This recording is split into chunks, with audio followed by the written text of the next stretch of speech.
Hello, family members. I hope you're having a nice day today. So, I want to talk to you today about the No Kings rally that happened earlier. And one thing that I've noticed in the limited amount of coverage that I've seen on it in sort of more traditional media and even to a certain extent non traditional media, there's this narrative that it's the left that was at the No Kings rally. And that's what I want to kind of deconstruct here because I argue that was definitely not the left. There was quite a strong presence of people who are politically left. But there were a lot of other people too, and that's kind of the point. And so, I think we should talk about it. So, my mom went to the No Kings rally in Upshur County, West Virginia. That is a small county, I think maybe 20,000 people in the county or something, right smack dab in the middle of West Virginia.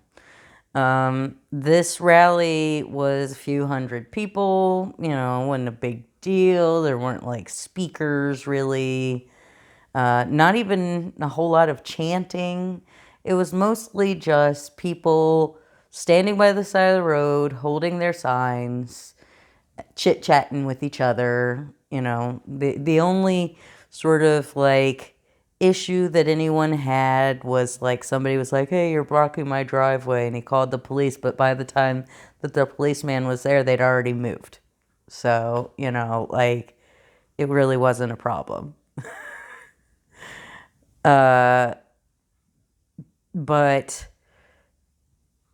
a lot of the people she saw there were the kind of people she's seen at protests before.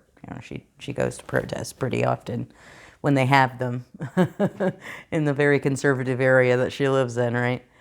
But a lot of them were people that had never been to protests before at all. One of them was a former coworker of hers who said something very interesting to her. And that's really kind of why I wanted to make this video. This woman, I believe, is a pretty conservative person, probably a traditional Republican voter. Most people in the county I grew up in always were, even when West Virginia Democrats were different than they are today. But, let's just say they were Republicans even then. So, and she said to my mom, she just wanted to find her people. And my mom replied to her, well, here they are. She also told me about speaking to a couple that's very, very conservative. But when they saw Trump say on the news that it was a hate rally and only like Antifa terrorists were going to be there, that was what made them decide they needed to go. And she said that they really weren't radicals. What their sign said was, I love America and mountaineers are always free.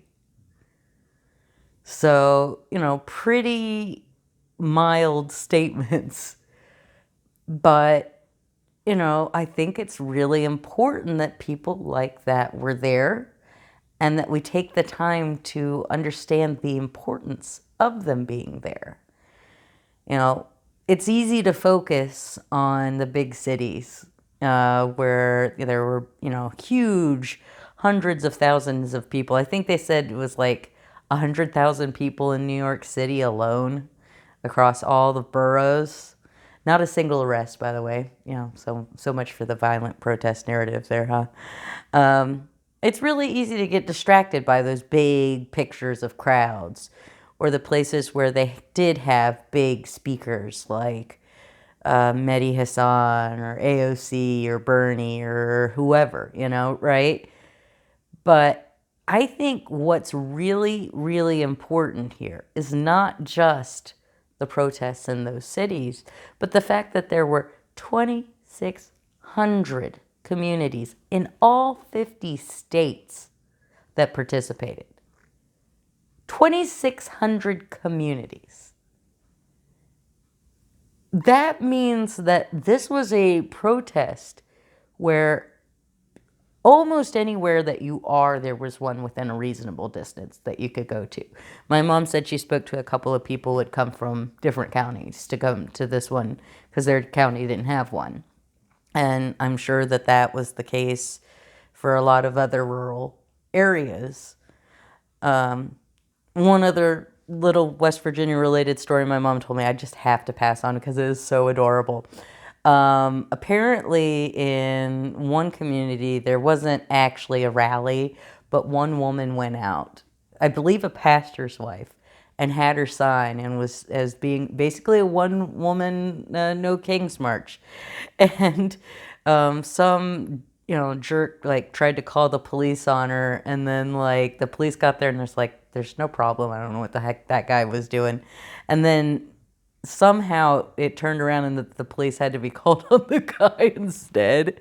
I don't know, but just the idea of this like one pastor's wife standing on the side of the road, doing her one woman protest, and some MAGA snowflake being so offended, so triggered that they had to call the cops on her. I just, what a perfect encapsulation of this year, 2020, right?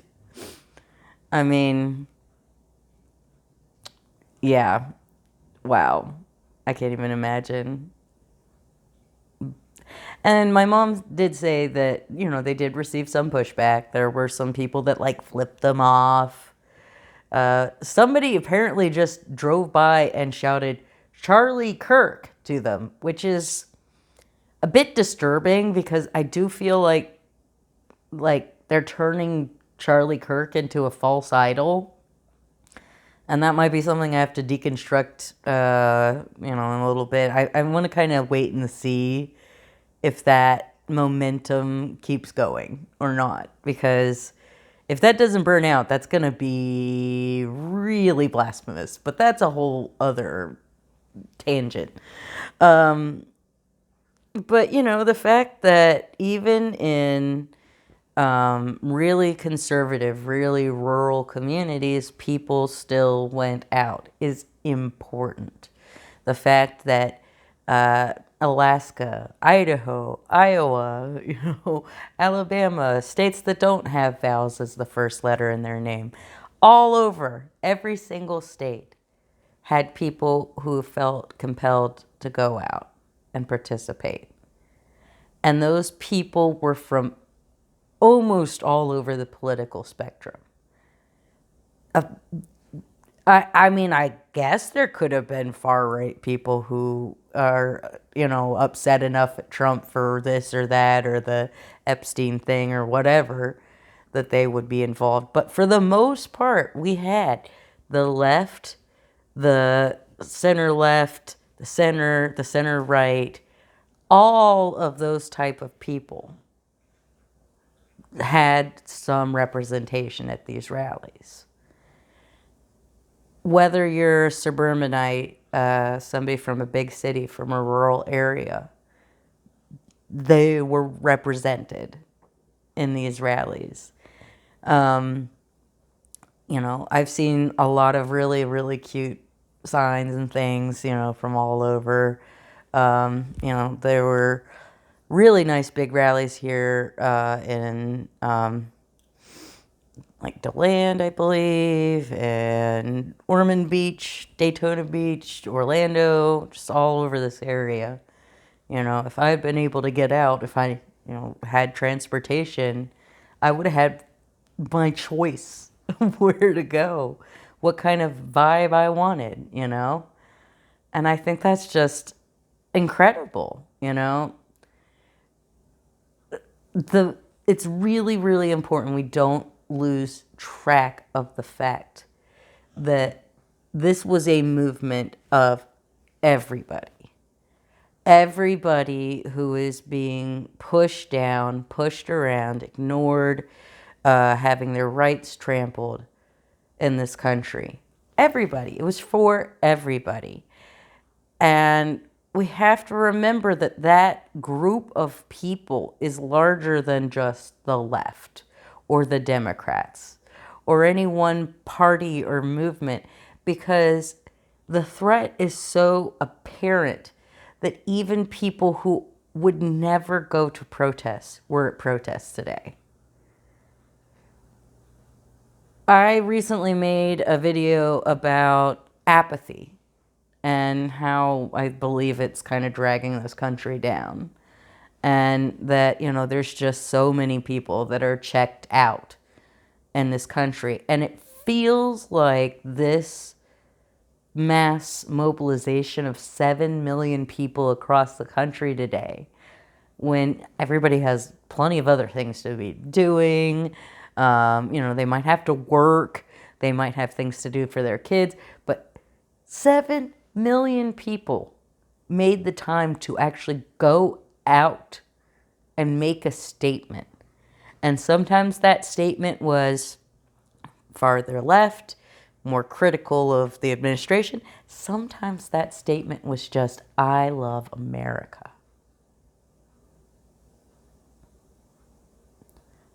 I feel like we should not miss the importance of that. We shouldn't miss that it's not just the left. It's not just people who have been politically engaged. I just found it stunning to see the depth and breadth of the participation, in a single event. In this country, we all live in our little bubbles, right? We used to all watch the same TV shows on the same networks. That doesn't happen anymore. We all used to listen to the same music on the same radio stations. That doesn't happen anymore. There's so little fully accessible common culture in this atomized society where everybody can have their own personalized content feed and completely block out anything that they're not interested in, right? And for this many people to come together is extraordinary. And I think it speaks to the fact that we really, really, really, really, really, really, really, really need ranked choice voting. Like, I know might seem like a bit of a swerve here, but it just goes to show you that the Democrats and the Republicans are not representing this country. That there are people who feel politically homeless, like neither party speaks to their needs or their wants and can really, entice them to actually want to be involved. I was watching one of Zoran Mondani's YouTube videos earlier. Man's got a great social media presence, I will give him that. And he had a whole piece about Sylvia Rivera, who is a trans icon who I absolutely adore, and who was treated just abominably by not just the wider society, but also the queer community, because she was so challenging to the status quo. And to have a major candidate who's getting all of this like national press take the time not just to say her name, but to speak about her, to explain who she was and why her life was the way it was, and actually spend time to raise up her voice, literally showing a clip of her and her famous speech at a gay rights rally where she was sidelined and forced her way on stage and said, "I'm not being ignored because I'm here and I'm fighting for my rights and your rights, and you better get in line." I just found her so inspiring, and I don't know if I've ever seen a major politician talk about her before.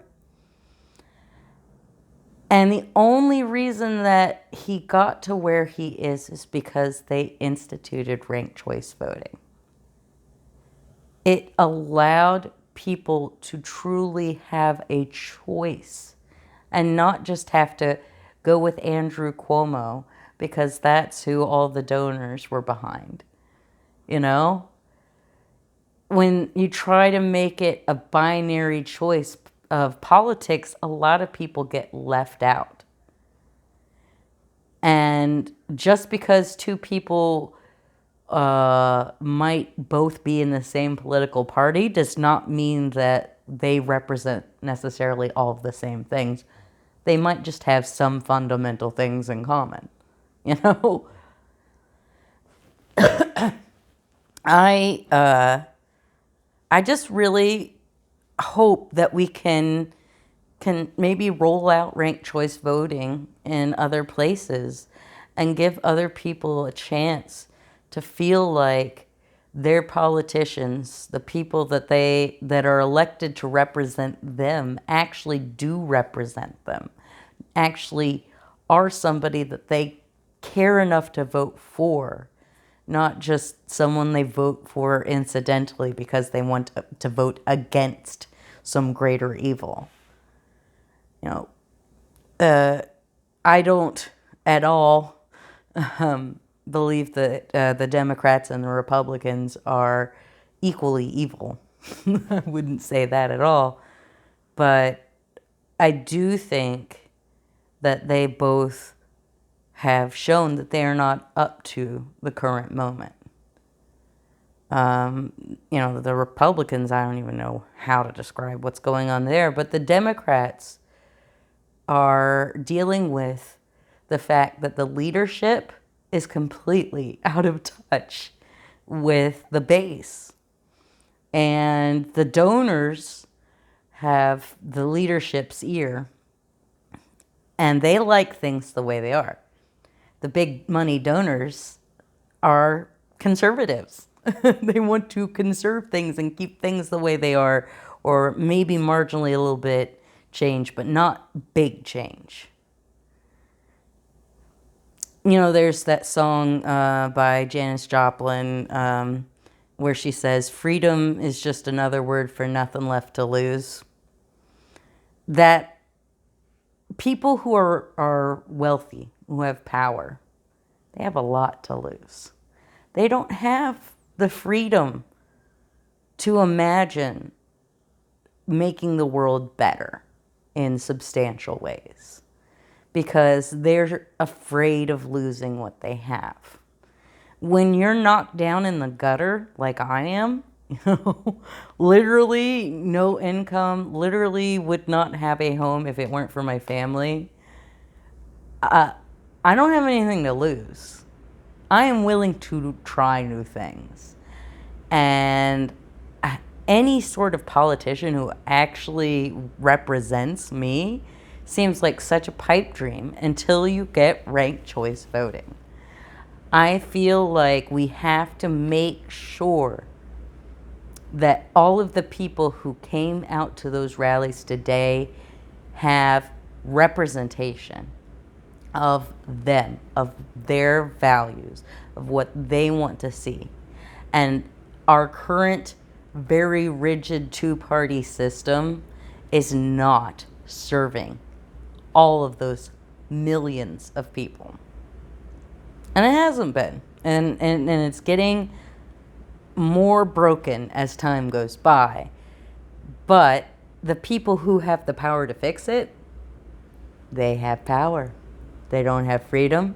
They've got a lot to lose. They're afraid of big changes. And so we get into this negative feedback loop, and everything just keeps getting more calcified, more rigid, more brittle. And when something is very brittle, it's easy for it to be broken. And that's what Donald Trump and his MAGA movement has done. They came in and they broke a lot of those norms that were very brittle. Young people today I hate saying that because I'm 43. I'm not like stupid old, but you know, I'm 20 years removed from college student age, okay? So young people today don't probably remember what politicians and campaigns were like in the oddies, in the pre-Donald Trump era, where even just little tiny things could completely derail political careers. Everybody had to stay within very rigid, brittle lines, had to be careful about what they said and what they did and what they wore.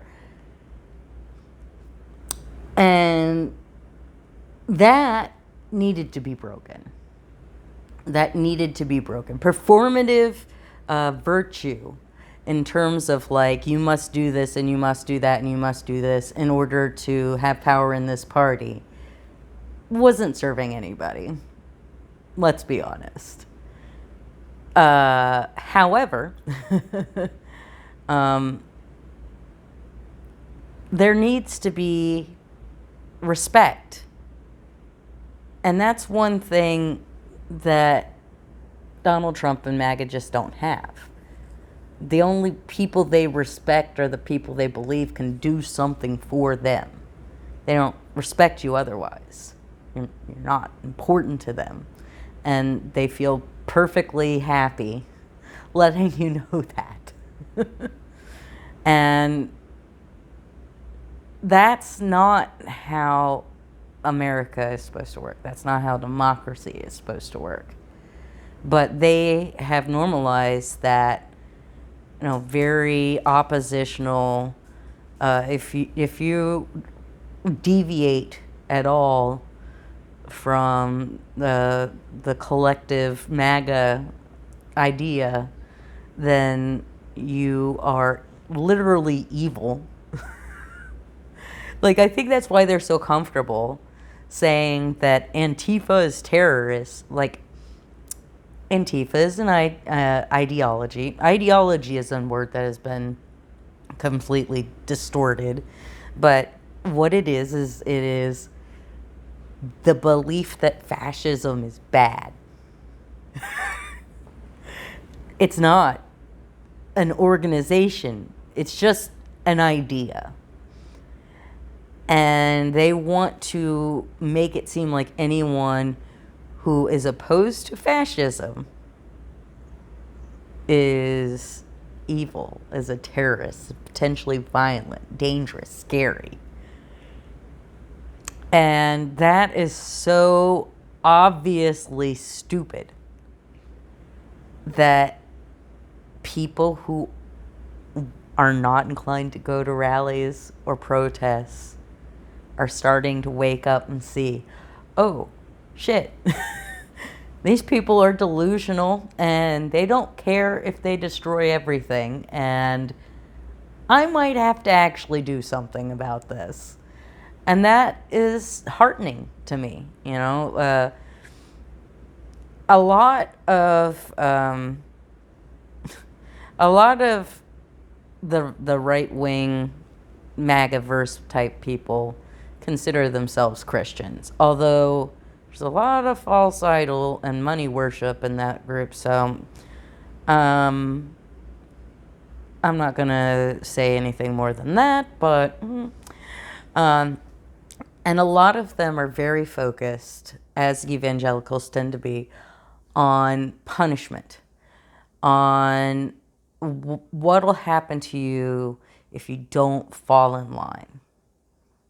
They want there to be this cosmic punishment for anyone who doesn't follow these exact sets of rules, because they felt like they had to follow those exact set of rules.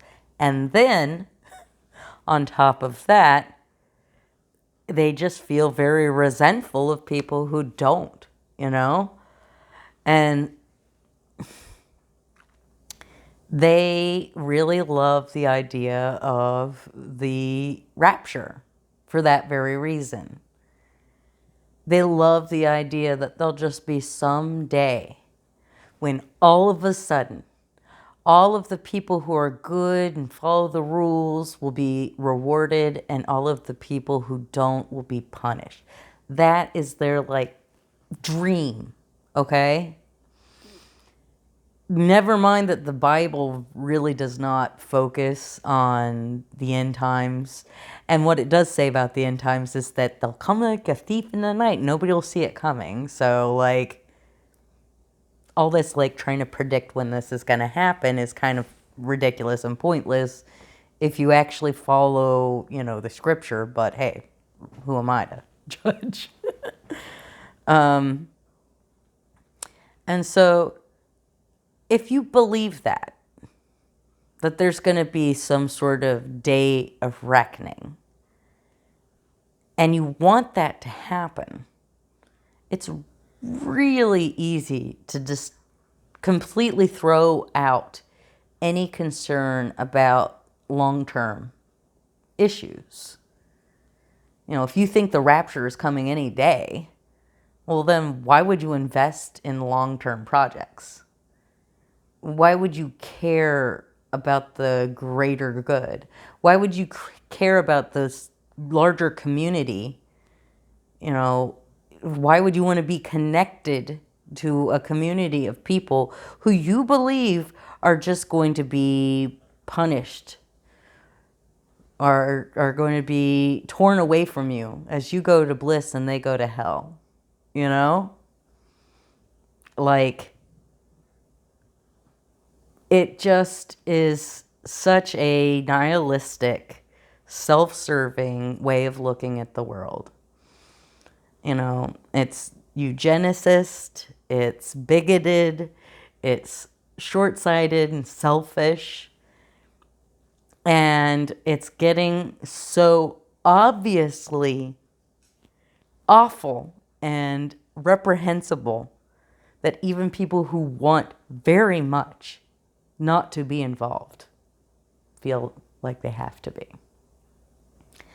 And I feel like that gives some hope that maybe we're on the precipice of some sort of change.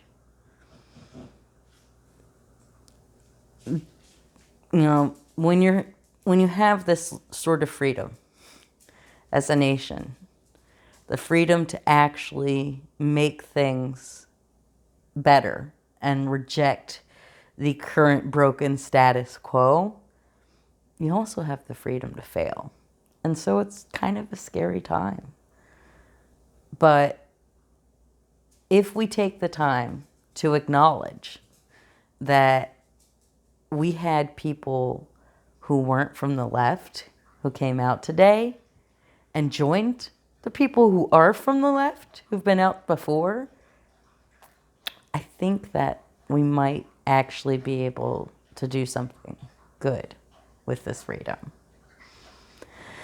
All right, family members, I'm done talking at you. I hope you have a lovely day. You like my haircut? It's not very good. I mean, I'm not in shadow because the haircut's bad. It's fine. See? It's fine. I'm not a very good hairstylist. I guess I gotta let you go. I was gonna show you an animal, but I don't really know who's around. Oh, Kimmy, you wanna say hi? You wanna say hi? Oh, you're a good girl, Kimmy. She just wants treats, let's be honest. I better go give her some. All right, love you, family members. Take care.